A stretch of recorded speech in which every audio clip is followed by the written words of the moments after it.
पिया गोर हाथ धोला, मीठा मीठी बात करके कुछो तो बोला। ए राजा अइला कमा के पिया गोर हाथ धोला, मीठा मीठी बात करके कुछो तो बोला। कौनो बात बार जैसे बात तोरे के बा अब के न होइनी मैं कपवो ना कइनी उठल लिया के में कसूरे का बा। अब के न होइनी मैं कपवो ना कइनी उठल लिया के में कसूरे का बा।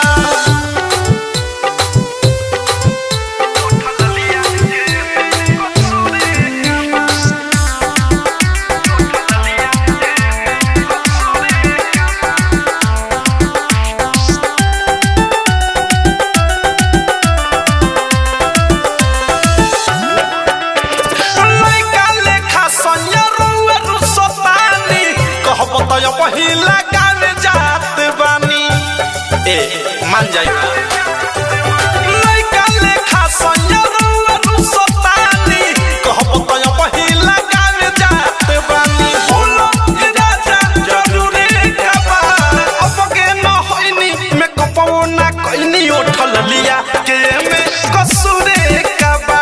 अब के न होइनी मैं कपवो ना कइनी उठल लिया के में कसूरे का बा।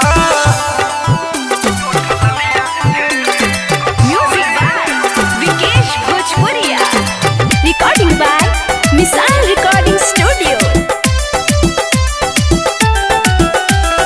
बतियालो मान पिया मिठू मिसाइल, प्रेमियों देश जैसे रखे समाइल।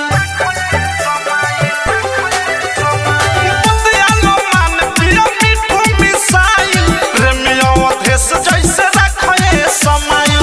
अनुराग बिके से भिलू रे का बा अब के न होइनी मैं कपवो ना कइनी उठल लिया के में कसूरे का बा।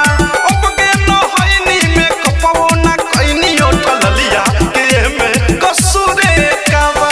अइला कमा के पिया गोर हाथ धोला, मीठा मीठी बात करके कुछो तो बोला। कौनो बात बार जैसे बात तोरे के बा अब के न होइनी मैं कपवो ना कइनी उठल लिया के में कसूरे का बा। अब के न होइनी मैं कपवो ना कइनी उठल लिया के में कसूरे का बा। आरसीएम म्यूजिक न्यू ऐप अभी डाउनलोड कीजिए हमारे गूगल प्ले स्टोर से और पाए भोजपुरी लोकगीतों का एक से बढ़कर एक ऑडियो वीडियो सॉन्ग बिल्कुल मुफ्त।